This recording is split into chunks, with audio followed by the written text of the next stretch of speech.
Hey everybody, John from Homesteading Farm here. We are here to interview this emu. What do you have to say for yourself? Nothing, apparently. Hey, what's up you guys? John from Homesteading Farm here. Thanks for joining us. Today's video was a little, it was difficult for me to film, and I apologize for the chickens making noise, but I gotta be out here in the emu pen. So, you know, I'm also testing out one of our new mics, so hopefully the sound is good. But anyway, I'm out here in our emu pen, and this is a video that I didn't want to make. Catherine sort of brought up the idea, and you know, it's hard, you know, giving all of you guys a glimpse into our lives and like what's going on with us. And we try, you know, it's hard to also not just like try to paint a pretty picture of, you know, everything's just great and everything's good and nothing bad is happening. But over the past couple of months, it has been actually pretty hard. We've had all of our pumpkins that we planted got eaten by squash bugs. We had a big fight in our peacock pen, and the big white peacock that we had really hurt his leg. But what I'm here to talk to you about today, we also had one of our alpacas got a big white spot in his eye, and it looked like it was just like trauma. So we like stabbed it with a piece of hay or something like that. We had the vet come out twice, gave him all kinds of medication and stuff, and finally they came out and they gave him a shot right in his eye, and that seemed to fix it. What are you doing? Sorry, I'm talking to this emu right here. I was very entranced by the microphone, little fluffy ball, because there's some wind. So anyway, it's been tough, you know, and it's also like we're trying to build up our chainsaw carving inventory for fall. Holy crap, it's already August. September is like 2.5 weeks away. It's crazy, you know, and we're just like super busy. Everything is happening. We had to pay taxes. Man, taxes. Relax, right? Like, what's the deal? Anyway, the thing that really troubled me the most was what happened to our emus. So this winter, the two lady emus that I'm with right now, you see these two here. By the way, in case you're new to this channel or me, I say emu, not emu, because I'm American, I'm not Australian. And for some reason saying emu makes me feel uncomfortable. So I'd rather be comfortable and say emu. So that's what I'm gonna do. All right, so this winter, we have 3 emus, 1 male, 2 females. And we sold a bunch of fertile emu eggs this year. And we had a bunch of people say that like, oh, they had such a successful hatch, which is great. Love that. This is the first year that they've been mature, sexually mature. We've seen them mating, which is pretty funny if you've ever seen it. It's similar to like chicken mating, but they're emus and they have like the tiniest little wings. Anyway, and then we put, I think we only put 1 of our eggs into our incubator and it hatched, whereas we bought 11 from another person. None of those hatched. And I mean, you know, stuff happens. But anyway, so let's see. So we also had our male emu was in the barn there, and he was sitting on eggs. We found at one point, and maybe I'll see if we can get that footage and stick a little clip in here. Yes, but anyway, so we found that Dad was sitting in the shed and he was sitting on a bunch of eggs. I think he was sitting on a total of like 7 or 8 eggs, and 6 of them hatched. So we were super proud. We were super happy. Especially because it's like, you know, it's just nice when it happens naturally. I have nothing against hatching eggs in like an incubator, obviously. Part of our main farm income is by selling hatching eggs, and it would be tough to run a hatching egg business and have an issue with, you know, incubating. But anyway, so we were super happy. Everything was great. He did such a good job. He was protecting the babies. He sat on, I mean, obviously he did a great job. But then we ran into a problem with our 2 females here when Can you not stand right behind me? This bitch is trying to pick my pocket right now. Get a life. Anyway, sorry. Why don't you be like somewhere else? She's not even in the frame right now. You can just see the top of her head right there. Anyway, so Dad, who we'll refer to him as Dad going forward, had a lot of trouble reintegrating with the females because of the females. It's their fault. So they chased him and chased him and chased him around, and man, he was just running for his life.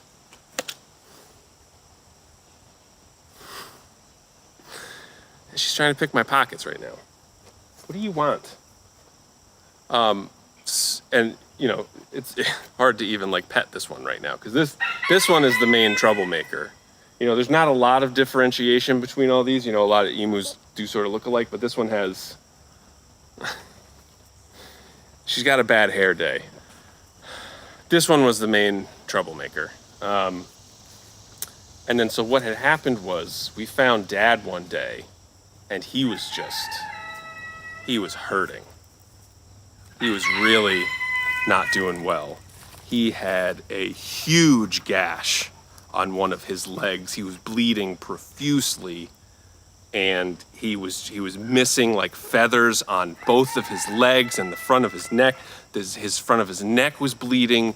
He was doing bad. So we quickly threw together a little wall to separate them. And it's 4 cattle panels going all the way across. And we gave him the house, and we tried to let him be him. And then we came out one day, and there were flies. It looked really bad. We rushed out to the store. We got Red Coat, which we have used Blue Coat in the past, which is like a spray. But the Blue Coat is an antifungal. The Red Coat is like an antibacterial thing. So we got fly spray, we got a fly trap, and we got that. We sprayed a little bit around, and he looked much better. Or there were less flies after that, because like once those flies get in there, you know, you don't want them laying eggs, and that it's gross. So we came out, I flushed his wound with the hose. He was not a happy camper. But I am happy to say that Dad is still with us today. So I'm gonna show him to you now. He's gonna look a little rough. A lot of that is due to the Red Coat that we used on him, so he's gonna look like he's just covered in blood. All right, so this is Dad right here. And you can see he's looking a little crazy, but he probably spent like 2 weeks just staying in the barn. He was barely moving. Made sure we got him fresh water. He had his own food. He was free to move around if he wanted to. And then every once in a while we would see him like sort of sitting up, and that was great. It was great to see him like that. We would see him sort of basically doing what he's doing right now. And then recently we saw him just up and about and walking around. And now he is not, I see these 2 ladies, they just keep like messing with him. But anyway, so he's not 100%, but he is doing way better than he was doing before. All right, so now that we have Dad in the background here, so it was a really sort of scary time for me for a while, because it's like, you know, we love our animals. We don't want anything bad to happen to them. And it's like when they're fighting amongst themselves, it's the worst. And then there's also an aspect of this is like, you know, we're also trying to make this a business. We're trying to make a living from this. And the reality is, I don't have high hopes that he is ever going to be able to breed again, especially with these 2 ladies over here. And so we've had these guys for 2 years. You know, they are now 2 years old. And so now they are able to you know, finally lay eggs, and a first season laying eggs, and we have a problem reintegrating. So that, like, you know, that's one aspect of it that's really disappointing. But it's also like, it's, you know, it tugs on your heartstrings too. And like, for me, it's hard because, you know, I want to be real with you guys, and I want to show you our ups and our downs. You know, I can make fun of myself pretty good here and there, and that's all well and fine. But it is also hard to show you like the bad things. You know, so there was Coco, our alpaca. We also lost Susie, like probably our oldest alpaca passed away earlier this year.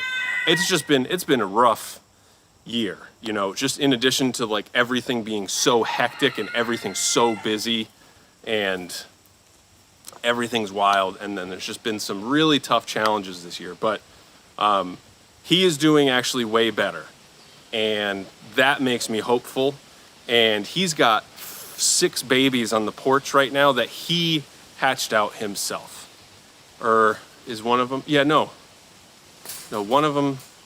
I don't remember the exact timeline. But look at this idiot. What are you doing? Hey. How about you just leave that alone, butthole?